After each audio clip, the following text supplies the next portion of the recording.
लिया और मैंने अपने सेल में वापस चला गया। आज मुझे इन्होंने कहा नहीं सर आप नहीं कहा, आई एम सॉरी। ये देखिए ये क्या है, ये देखिए ये क्या कर रहे हैं, ये क्या है, ये क्या है, आराम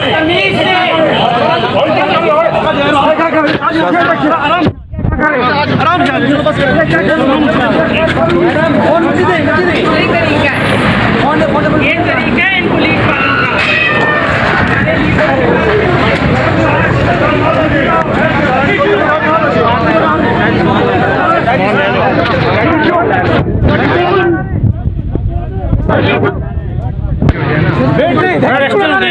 चलो ना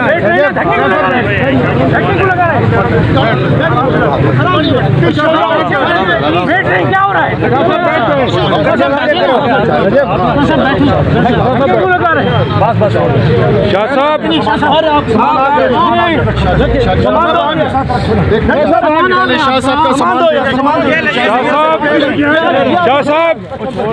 शाह साहब कुछ कहेंगे? शाह साहब कुछ कहेंगे?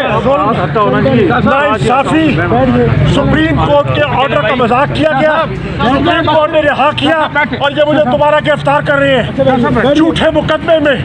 मैंने कौम की तर्जुमानी की है, मैं बेगुनाह हूँ और ये मुझसे बिला वजह इंतकामी सियासी इंतकाम का निशाना बनाया जा रहा है।